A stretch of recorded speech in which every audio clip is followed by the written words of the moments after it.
مختلف اعتبارات سے فقہ کی تعریف کی گئی ہے. تو اگر ہم اصولیین کی زبان میں اگر اس کی تعریف کریں، جو اصول مرتب کرنے والے فن کے جو ماہرین ہیں، وہ یہ کہتے ہیں کہ احکام شرعیہ کو دلائل کے ذریعے سے جاننا یہ فقہ کہلاتا ہے. دوسری تعریف جو فقہا کی زبان میں اس کی تعریف کی گئی ہے کہ مسائل شرعیہ کو یاد کر لینا یہ فقہ کہلاتا ہے، اور جو اس علم سے وابستہ ہو جاتا ہے اس کو فقیہ کہا جاتا ہے، اور فقیہ کی جمع ہے فقہا.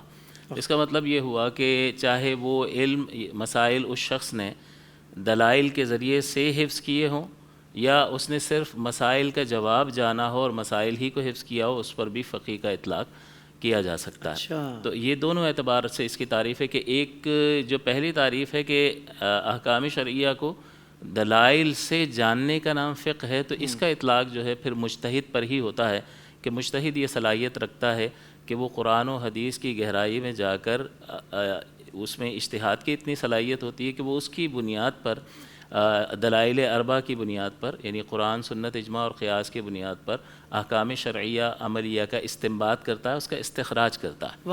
تو وہ اس پہلی تعریف کے اعتبار سے اگر دیکھیں گے تو پھر مجتہد پر یہ تعریف صادق آتی ہے. اور دوسری تعریف کے اعتبار سے آپ دیکھیں گے تو فقیہ جو ہے ہر وہ شخص ہے کہ جو مسائل فقہیہ کا یاد کر لینے والا ہے، پھر جس کو جتنا حفظ ہو اور جو جتنی دلائل پر زیادہ نظر رکھتا ہو، اس کا مقام فقہی اعتبار سے زیادہ بلند ہوتا ہے. سبحان اللہ، سبحان اللہ.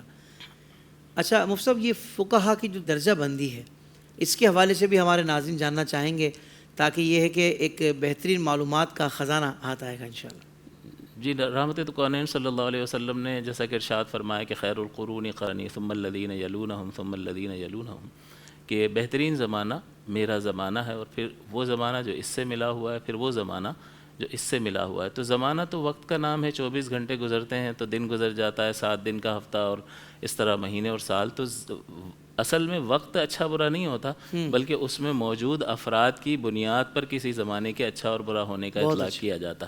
تو جس زمانے میں سید الانبیاء موجود ہوں، اس زمانے سے بہتر کون سا زمانہ ہو سکتا ہے؟ اسی لیے فرمایا قرنی، میرا زمانہ سب سے بہترین زمانہ ہے، پھر ان لوگوں کا جو اس سے قریب ہیں، یعنی صحابہ کا، پھر تابعین کا. بہت اچھا. تو فقہائے اعظام جو ہیں ان میں جو ترتیب ہے، جو جتنا زیادہ قریب ہے حضور کے زمانے سے، وہ اتنا زیادہ پاکیزگی میں بھی اعلیٰ ترین مرتبے پر فائز ہے، اور زہد اور تقوی کے اعلیٰ ترین مرتبے پر فائز ہے، اور نصوص اور صحیح علم جو ہے، ملاوٹ سے پاک اور صاف علم جو ہے اس تک جو ہے وہ آسانی کے ساتھ پہنچا، کیونکہ قریب کا زمانہ ہے. جیسے ہمارے امام اعظم ابو حنیفہ 3 واسطوں سے روایت کر دیتے ہیں حدیث کو.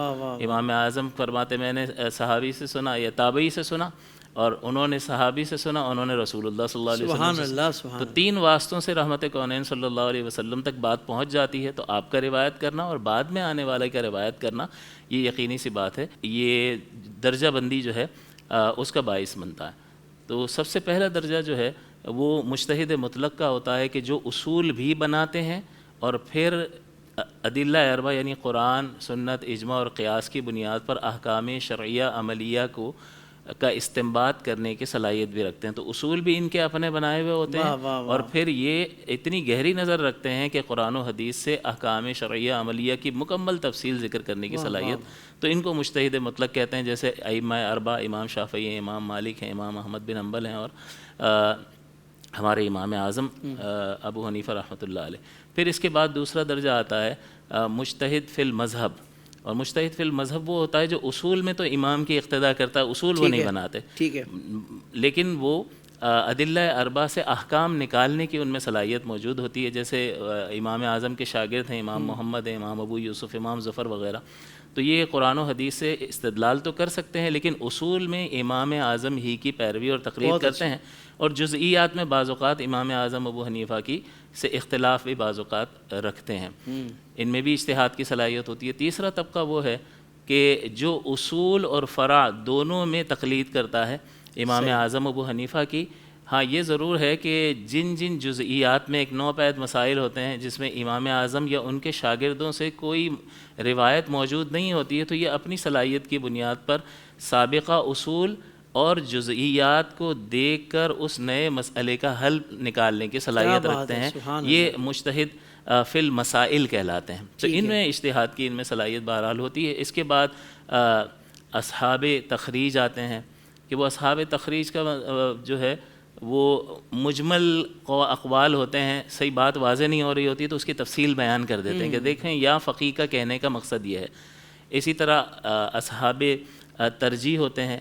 پھر اگلا جو درجہ آتا ہے وہ اصحاب یہ تمییز کا ہوتا ہے، ممیزین کہلاتے ہیں۔ یہ صحیح اور ضعیف قول میں، قوی اور اقوی میں اس پر ان کی نظر ہوتی ہے، اور اس میں وہ آسانی کے ساتھ فرق کر لیتے ہیں کہ یہ اصح ہے، صحیح ترین ہے، اور یہ اس کے مقابلے میں کمزور ہے، یہ بھی ہے صحیح لیکن یہ اصح ہے۔ اس میں تفضیل کا صیغہ ہے، یہ ایڈجیکٹیو کی سپرلیٹیو ڈگری ہے، کمپیریزن کے لیے استعمال ہوتا ہے، تو ان کی اس میں نگاہ ہوتی ہے۔ تو یہ اجتہاد کی صلاحیت نہیں رکھتے، لیکن دو اقوال میں جو فقہا کی جانب سے ملے ہیں، یہ بھی بڑی صلاحیت کی بات ہوتی ہے، اللہ کا ان پہ بھی بڑا کرم ہوتا ہے کہ دو اقوال میں یہ صحیح اور اصح کو پہچان لیتے ہیں۔ کیا بات ہے کہ یہ طاقتور قول ہے، تو طاقتور قول کو پہچاننا بغیر دلیل میں نظر کیے اور علم میں رسوخ حاصل کیے یہ نہیں ہو سکتا۔ یہ جو ہے دو اقوال میں تمییز کر سکتے ہیں، اور اس کے بعد ایک مقلد محض ہوتا ہے کہ اس میں تقلید کی، اس میں اجتہاد کی تو بالکل صلاحیت نہیں ہوتی ہے، یہ صرف ناقل ہوتا ہے، جو پیچھے سے جو بات آ رہی ہوتی ہے اس کو نقل کرتا ہے۔ تو یہ 7 درجات جو ہے وہ فقہا کے ذکر کیے گئے ہیں۔ اگر ہم اعلیٰ حضرت امام اہل سنت کو ان فقہا کے مدارج کے اعتبار سے اگر ان کو دیکھا جائے تو پہلی تعریف میں نے آپ کی خدمت میں عرض کی کہ جو اصول بھی وضع کرتے ہیں، یعنی وہ کہ جو احکام شرعیہ کو تفصیلی دلائل سے اس کا استنباط کر سکے وہ فقیہ ہوتا ہے۔ اعلیٰ حضرت امام اہل سنت کی شان یہ ہے کہ اور اللہ کا آپ پر خاص کرم یہ ہے کہ آپ نے بہت سارے ایسے اصول اور قاعدے بیان کر دیے کہ جو پہلے ملتے ہی نہیں ہیں۔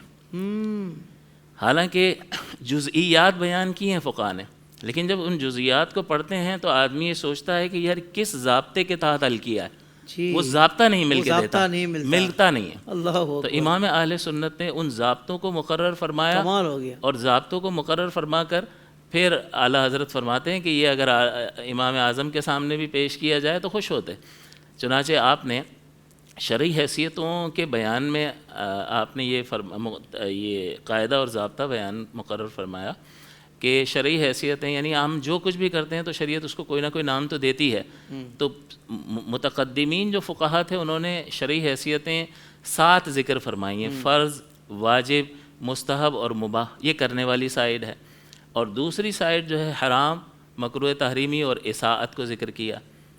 تو یہ 7 انہوں نے ذکر فرمائی ہیں، لیکن اعلیٰ حضرت نے فرمایا 7 نہیں ہیں، 11 ہیں۔ اچھا، اعلیٰ حضرت نے 11 بیان فرمائیں، اور اب ان 11 جو شرعی حیثیتوں کا تعین آپ نے فرمایا تو یہ قرآن و حدیث ہی سے استدلال کر کے فرمایا۔ کمال ہو گیا، گویا کہ ہم اعلیٰ حضرت کے بارے میں مجتہد مطلق ہونے کے تو دعوے دار نہیں ہیں، لیکن جو فقہائے اعظام نے اجتہاد کا رنگ دکھایا ہے وہ اجتہاد کی جھلک اعلیٰ حضرت امام اہل سنت کے فتاویٰ میں نظر آتی ہے اور آپ کی علمی تحقیق میں نظر آتی ہے۔ سبحان اللہ۔ اب یہ 11 شرعی حیثیتیں آپ نے متعین فرمائی، فرض، واجب، سنت موقدہ، سنت غیر موقدہ، مستحب اور مباح، 6 یہ کرنے والی سائیڈ ہیں، اور 5 اس کے مقابل ہیں۔ فرض کا مقابل حرام ہے، واجب کا مقابل مکروہ تحریمی ہے، سنت موقدہ کا مقابل اصاعت ہے، سنت غیر موقدہ کا جسٹ اپوزٹ جو ہے وہ مکروہ تنزیہی ہے، اور مستحب کا اپوزٹ جو ہے وہ خلاف اولا ہے، اور مباح چونکہ اس کا مطلب ہوتا ہے کرنا نہ کرنا برابر ہے تو اس کے مقابل کچھ بھی نہیں ہوگا۔ تو فرمایا جو بھی ہم عمل کرتے ہیں، ایک موومنٹ بھی کریں گے تو شریعت ان 11 میں سے کوئی ایک نام دے گی۔ کیا بات ہے۔ تو آپ نے فرمایا کہ یہ تقریر یاد کرنے کی ہے۔ اب اعلیٰ حضرت کے الفاظ میں ذکر کر کے جواب ختم کرتا ہوں کہ یہ تقریر قابل حفظ ہے کہ سینکڑوں مسائل میں کام دے گی اور صدہا عقدوں کو کھول دے گی، اور فقیر امید کرتا ہے کہ ان سطور کے سوا کہیں نہ ملے گی۔ اللہ، یہ بڑی بات ہوتی ہے کہ آپ کیسے یہ دعویٰ کر سکتے ہیں؟ اس کا مطلب اعلیٰ حضرت کی جو نگاہ ہے کتابوں پر وہ ایسی ہے کہ ساری کتابوں کا مطالعہ کرنے کے بعد ایک دعویٰ کر رہے ہیں جی جی جی، کہ ان سطور کے سوا کہیں نہ ملے گی، کیا بات، اور ہزارہ عقدوں کو صدہا عقدوں کو کھول دے گی، مسائل کو کھول کے رکھ دے گی۔ اور فقیر امید رکھتا ہے، طمع رکھتا ہے کہ اگر امام اعظم ابو حنیفہ کے سامنے یہ تقریر پیش کی جاتی ضرور مسرت کا اظہار فرماتے اور فرماتے کہ یہی عطر مذہب اور طراز مذہب یعنی زینت مذہب ہے. واہ واہ واہ واہ. یہ امام اہل سنت کا مقام و مرتبہ ہے. تو جہاں تک مجتہد مطلق کا معاملہ ہے ہم اس کا دعویٰ تو نہیں کرتے، لیکن اجتہاد کی جھلک آپ کے اس فتاویٰ میں، جو فتاویٰ کا مجموعہ ہے، آپ کو جگہ جگہ دیکھنے کو ملے واہ گی. واہ واہ سبحان اللہ. زندگی کے تمام شعبوں میں دینی رہنمائی حاصل کرنے اور آخرت کو بہتر کرنے کے لیے ہمارے YouTube channel Islamic digital studio کو سبسکرائب کر لیں اور بیل آئیکن بھی پریس کر لیں. قرآن سے بھی ملاتا ہے.